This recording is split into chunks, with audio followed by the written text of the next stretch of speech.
Hello and welcome to everyone. Today our guest is Polish mixed martial artist Szymon Szynkiewicz. First of all, thank you for two things. First of all, you're the first Polish guy in my show, so pretty much a lot of gratitude. That's number one. And number two, the first Wotore fighter too. So let's say I'm very much honored to having you at my show. So can you please say a few basic stuff about yourself, for the introduction, please? And then we're gonna roll.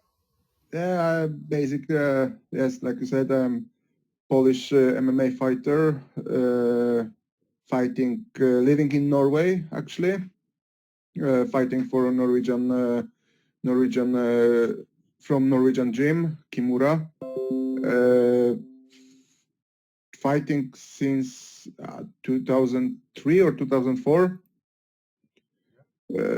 Fighting regular MMA and fighting bare knuckle MMA, Valetudo, in Poland.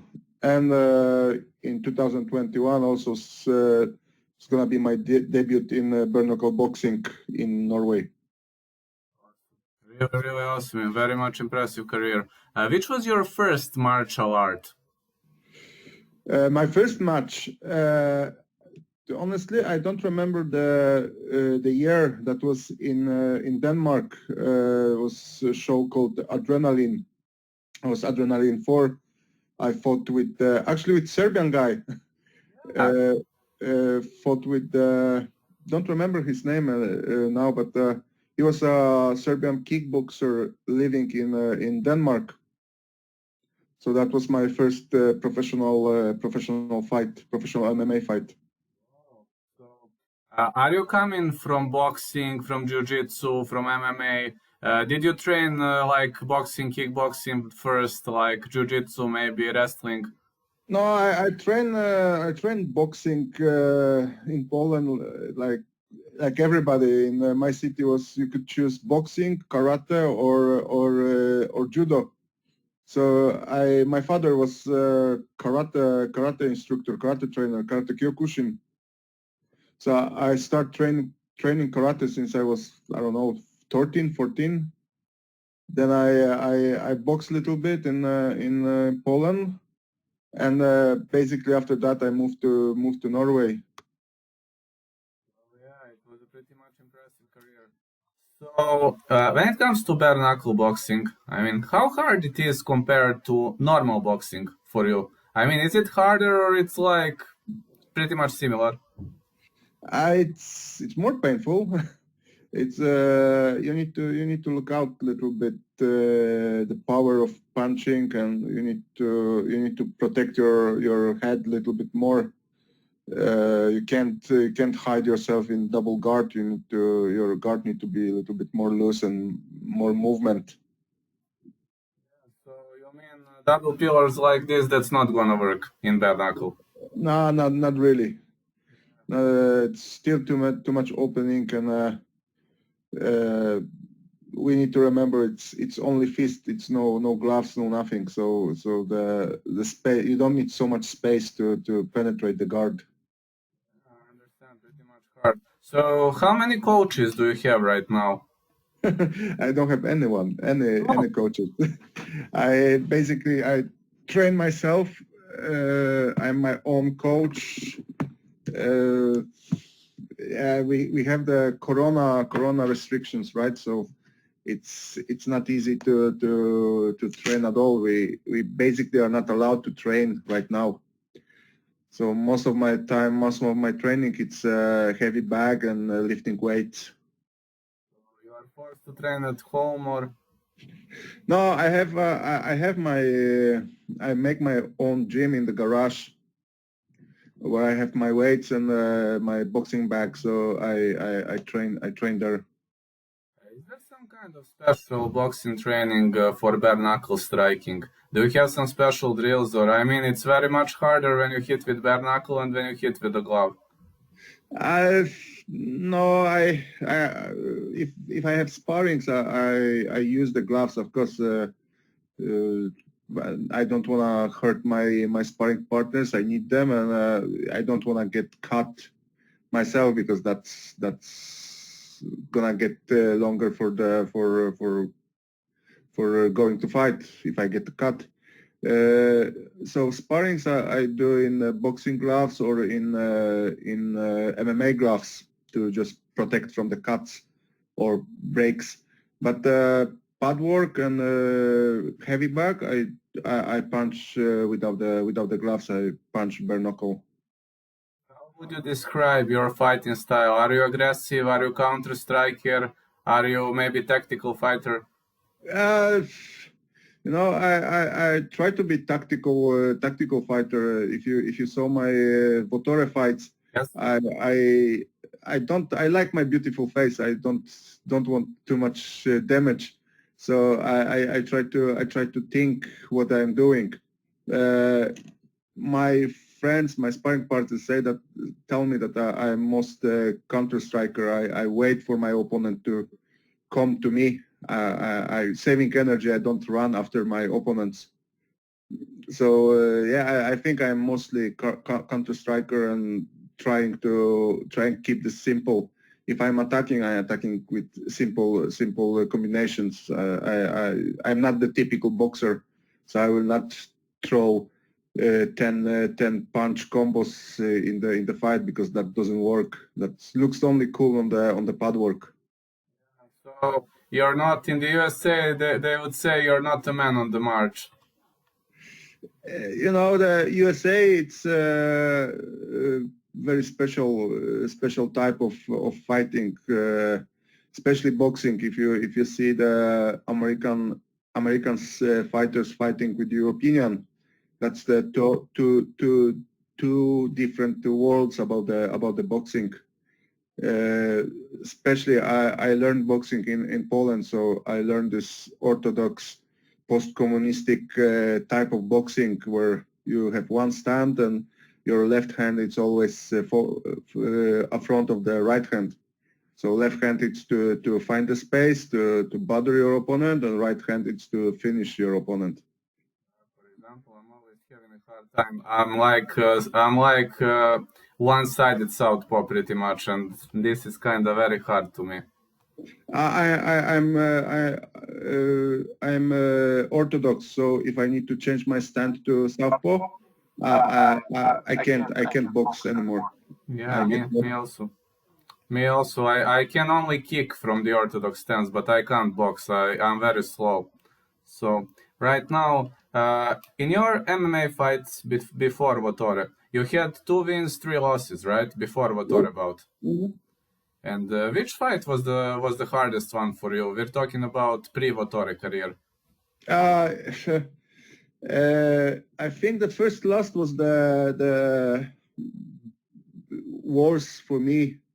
The fight was really short. I fought with in Sweden with the Swedish guy, very big, very strong guy.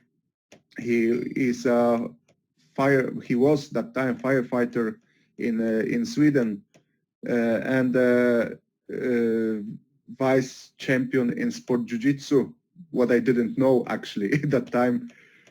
So I had game plan to just avoid his punches, to take the punches on the guard, but he managed to go uppercut, throw uppercut, hit me right in my eye. And after I remember a couple knees, but I think if I'm not wrong, I get like 14 knees in my head before I fall down. So that was the worst loss what I had. And he was really, really strong. Second loss, I don't remember so much. I remember that I had long break between the fights. A couple years I injured my knee, so I was not didn't manage to compete. Then when I supposed to go fight, I broke my ribs on the training, so it was always some cancellation of my fights. And the second fight was I fought in England, in Norwich. I fought for a title fight, and I just panic. I basically tried to submit submission called banana split, and I end up in the really bad position. So my opponent he had my head under his arms up front of him, so he just knocked me out. And my last loss was it was not so long ago. It was 2 years ago, I think, 3 years ago. Was against Michael Yunis in England in Golden Ticket Fight promotion. Again, I panic. I pull the guard. Did the leg lockdown with the legs, and Michael was smart fighter and good fighter, so he started to ground a pound, start to throw a lot of elbows. They was not clean elbows. They didn't connect, but still referee decided that I'm not protecting myself good enough, so he stopped the fight.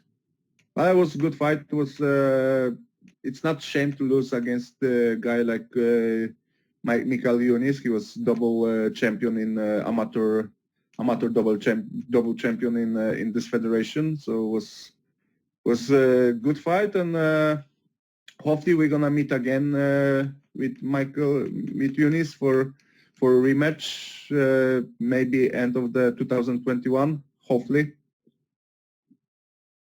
But one more fight before Wotore, you bounced back with the win, right? Was it KO or TKO? The wins? Yeah, your second win. Was it KO or TKO? Before Wotore, the fight before Wotore. That was TKO. That was the catch weight. I was 88 kilo. I never been so skinny, and that was a technical knockout to ground a pound. All right, about Wotore. Can you tell me why you picked Wotore? I mean, Wotore is a pretty much new sport. And can you please pinpoint to the greatest differences between Wotore and the regular MMA? Yeah, first question, why? After my last MMA fight, I decided that I want to try something new, something else. I love MMA. That's awesome sport. But in my age, I decided it's time to collect a little bit, some new experience. And I sent a lot of mails and a lot of messages to English Federation, bare knuckle boxing federations about give me chance to fight. Of course, it's not easy because I'm not known person, and also I'm not English person, so most of the shows in England, they base on sale tickets. The payment for the fighters is ticket sales. So it's not so many tickets what I could sell in England. And a friend of mine sent me link to Wotore one day on Facebook, some Facebook group, Norwegian Facebook group about MMA. And he sent me this as a joke, because you Polish, you should try, you are tough. And I fill up the form, and the day after I get the phone call from promotion.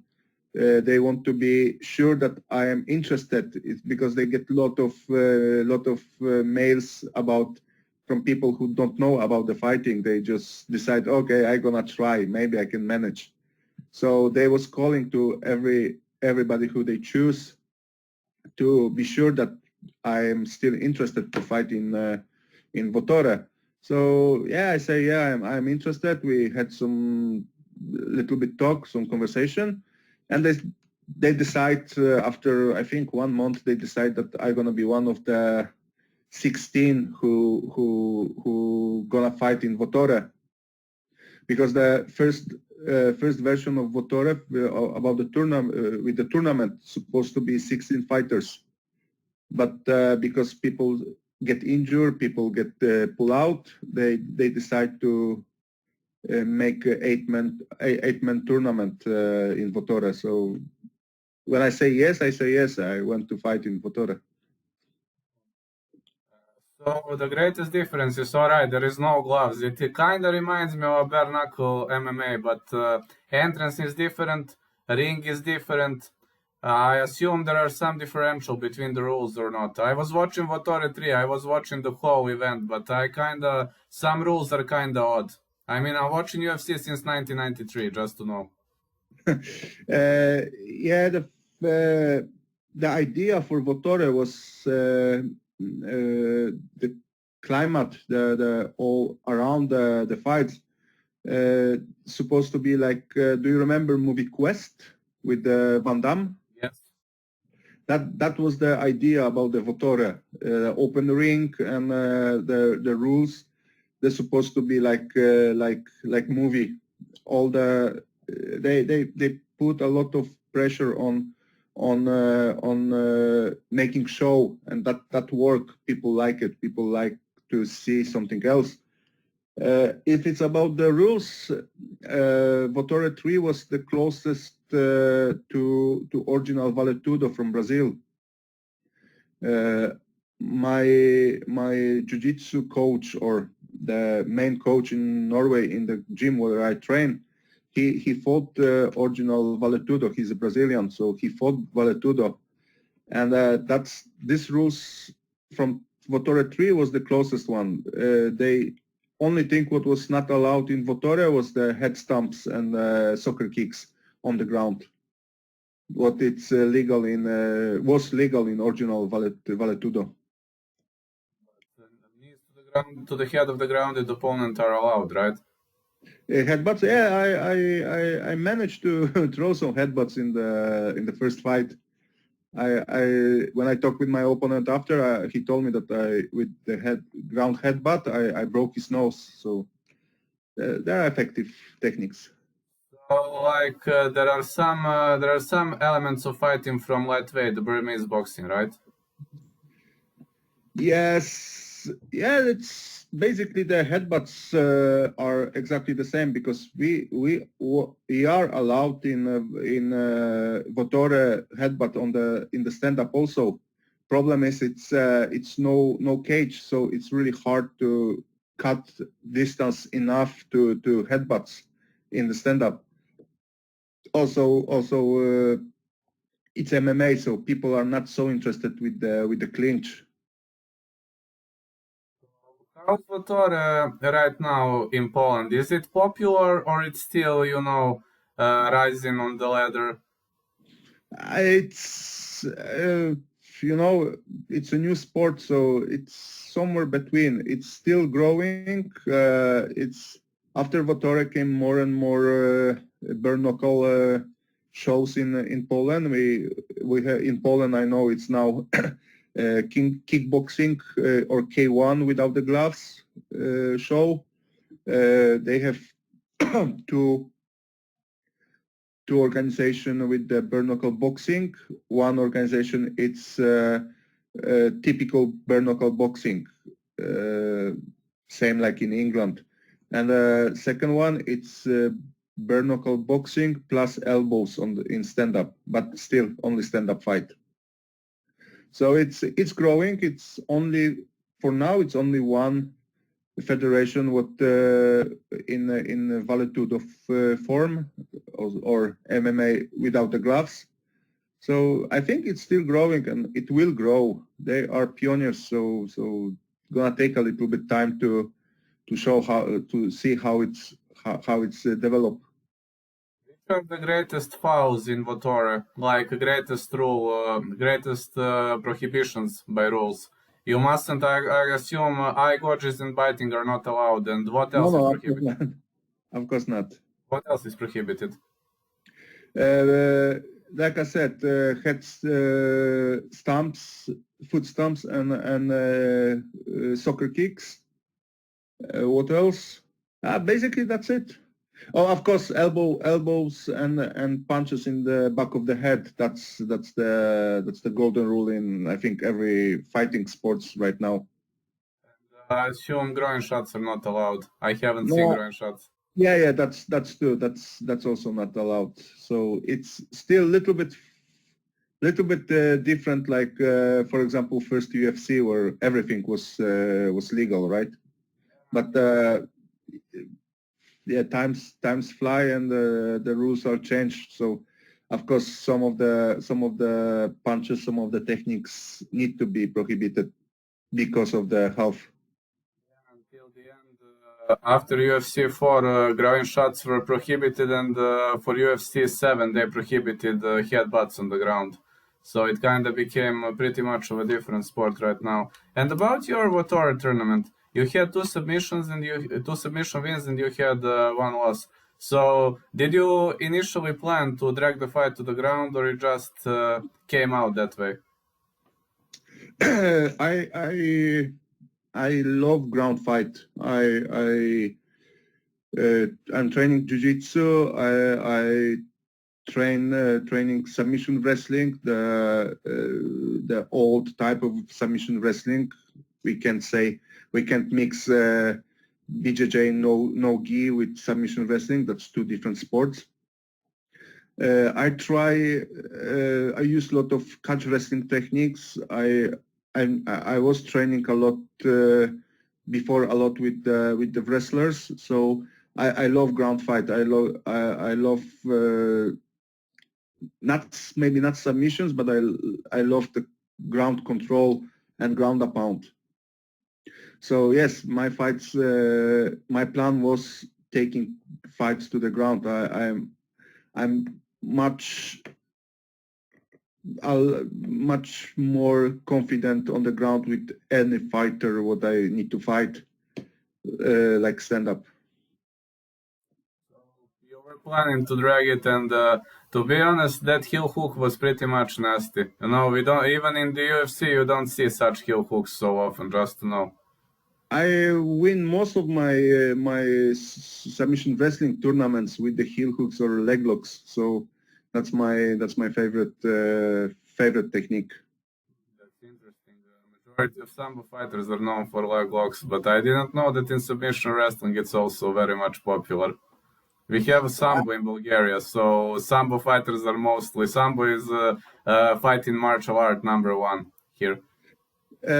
I had possibilities to train with in short period with the sambo fighters, and a lot of my techniques, leg lock techniques, are from sambo. They are exactly the techniques what sambo fighters use in the competitions and in the fighting. I was actually thinking a few years back to try myself in some sambo tournament, combat sambo tournament. But now I'm a little bit too old, I think, for that.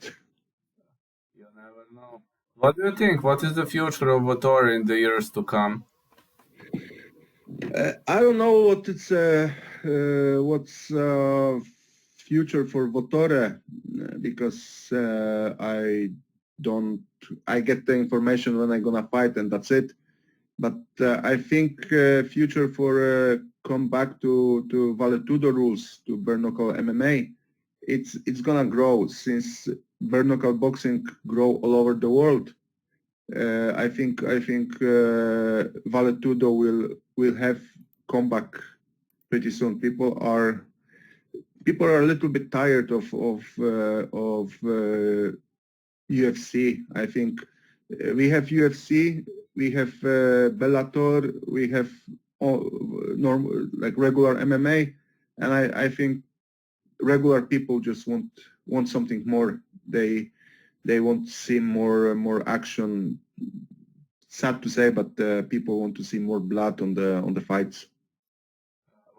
Since you come from Poland, what are your thoughts on konfrontacijas tuk walki? KSW, they make great job to promote MMA in Poland. I never get chance to fight there. I follow a little bit the fights in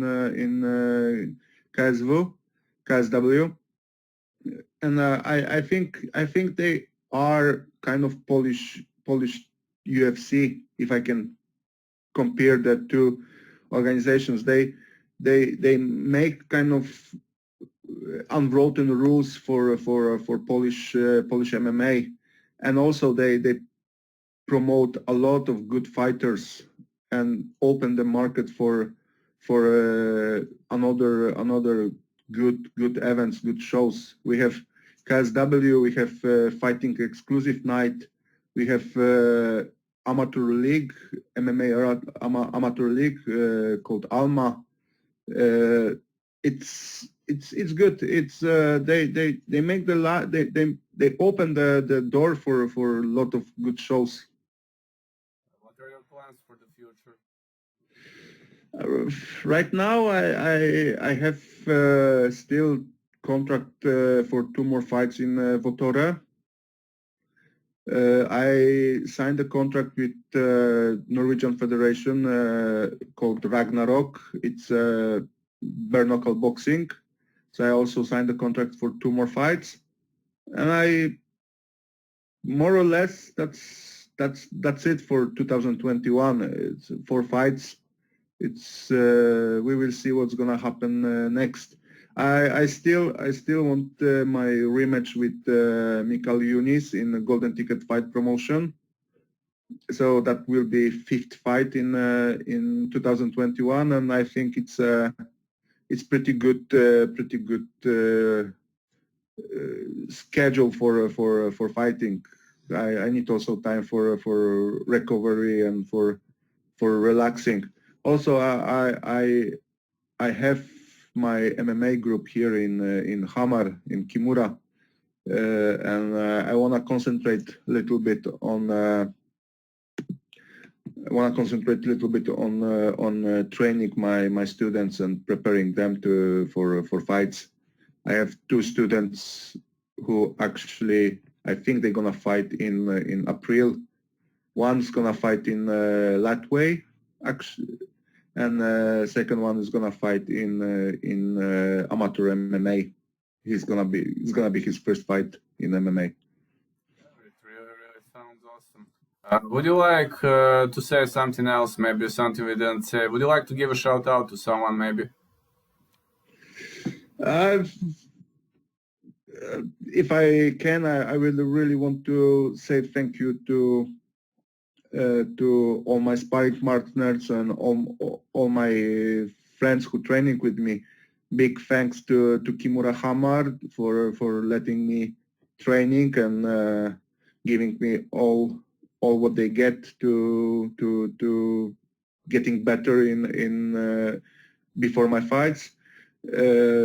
Wanna say big thanks to Czarny MMA Słupsk, to main coach Leszek Szcześniak, where I am always welcome after if I am in Poland visiting my city. He always take care of me and take care of my trainings. And also big thanks to Gota Underground in Kraków, where also every time when I am there, I'm more like welcome and gym is open for me.